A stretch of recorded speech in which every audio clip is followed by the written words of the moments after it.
work to make arrests after this weekend's shootings, but they can't do it alone. What community advocates are offering drivers. A 4-month-old is dead and her father in custody. How this story went from kidnapping to murder. 7 shootings, 4 people dead, and not one arrest. How quickly this sketch helped police. Walk me through what this night has been like and what a relief it is that that shooting suspect is now in custody. It was absolutely pouring out here in Oxford. We're sort of in the middle of Miami University's campus, and as you can see, that water has done some real damage. Well, I just spoke with a young mom traveling with her 5-month-old baby girl. She's trying to catch a flight to get to California where her husband is stationed, and this is what she walked in to see this morning. Governor John Kasich will not address the RNC, but will be here at the NAACP. He's one of several politicians we expect to see this week. But Nye on Your Side does have that exclusive first look at this proposal, which includes a $12 million plan to turn these abandoned railroad tracks into a bike trail. Gorilla Road opened just 2 hours ago, and as you can see, an absolute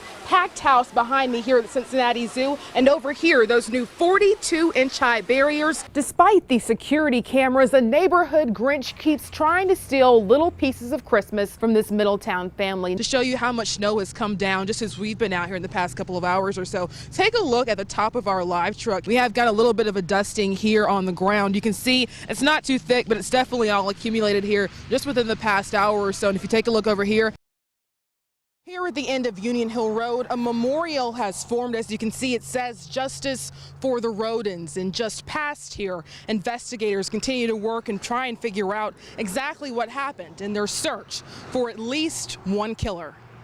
That's horrible. That's right down horrible.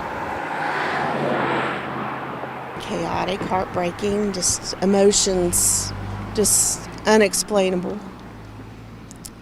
It's just been hard. Before the world learned the names of the 8 people shot execution style as they slept, It's unbelievable what could have happened in an area like this.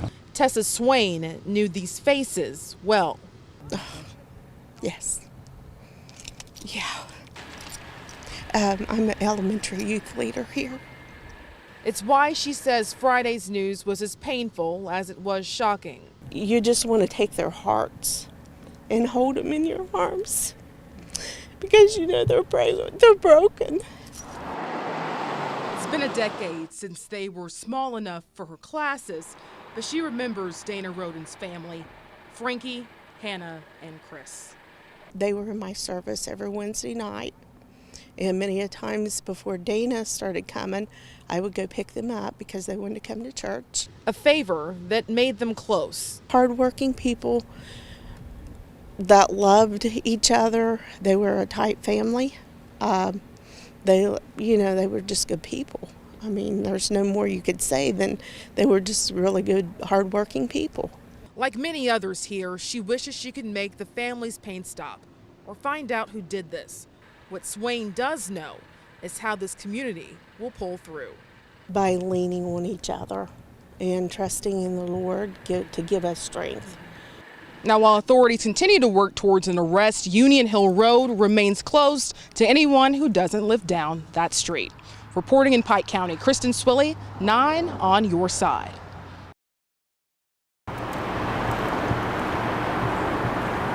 Always like a smiley type of guy. He always smiled. As this cold, dark morning slowly succumbed to the sun. We responded to 1216 Blanchard. The details of what happened at this East Price Hill home also came to light. It appears as though a male, 14 years old, was taken to either school or the bus stop by his father. But 14-year-old Jorte Mack didn't go to school. They had a really close bond. His dad would do anything for him. His dad always wanted them to keep him out the streets, keep him from being bad, just keep him safe. On a snowy day that kept many out of class, he decided to skip school and go back home. That's what actually breaks my heart, to feel like it was only an accident. And the dad hears noise in the basement, goes downstairs believing there's an intruder in the home, and ends up firing a shot. He was rushed to Cincinnati Children's Hospital. Doctors couldn't save him. I actually put those right there in the form of respect, just to show him some respect for him, He always kept a smile. That's what he was known for. Neighbors, friends, and that father left here knowing the light from that smile has faded along with the sun. In East Price Hill. Extremely tragic event. Kristen Swilley, 9 on your side. And well, that shooting suspect is in custody, as we told just a couple of minutes ago, after a nearly 7-hour ordeal. People were hanging out here at the Myers parking lot. There was also a shelter at 4900 Parkway, and now people are being told that they can finally go back home because the man who shot a deputy and one other man is now in custody. And joining me now to talk about that, Lieutenant John Fain, walk me through what this night has been like and what a relief it is that that shooting suspect is now in custody. Yeah, certainly a relief. This is the kind of ending we like to see, a peaceful resolution, suspect in custody without incident. It's been a long night. It's been an exhaustive manhunt for this person, almost 7 hours long. As you said, there were people in the lots here displaced from their homes and everything while we had the shelter-in-place order going because we knew this was a dangerous armed suspect. A lot of people wanting to know, of course, where he was found. That's something you guys are still working to learn, correct? Yes, we're just now able to start the investigatory part of this whole process because the night's been devoted to the manhunt. But he was located in an area very close to where his residence is and where the shootings took place. And of course, dozens, again, people here just at the Meyer. You had another shelter set up. These people can now go home. Talk about the roads and what the sort of process is from this point on out.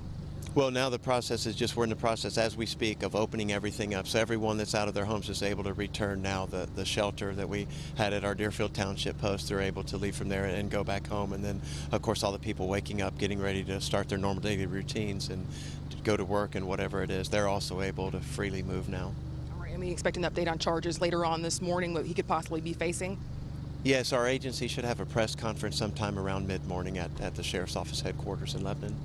Thank you so much, Lieutenant Fain. Again, that suspect now in custody. Reporting live, Kristen Swilley, 9 on your side.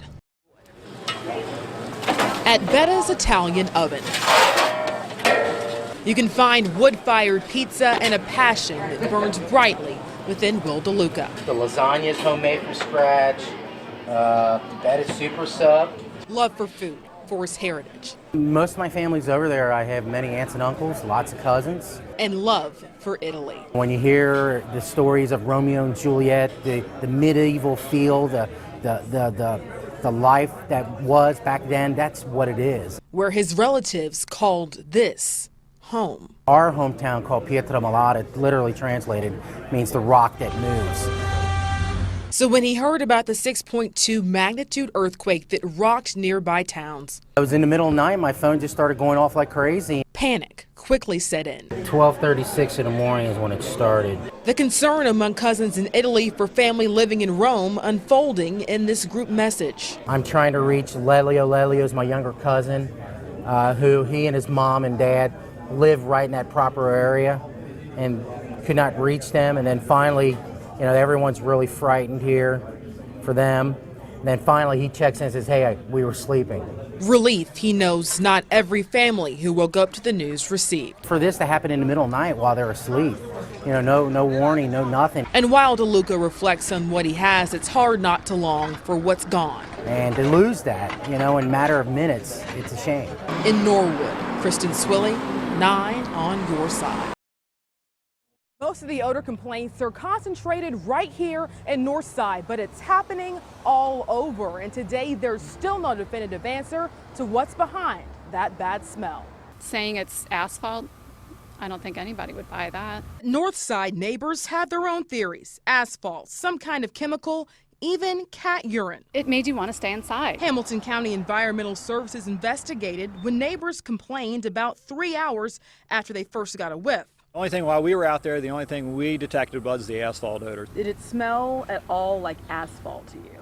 No, it did not. And a city engineer says no pavement was laid until long after the stench crept in.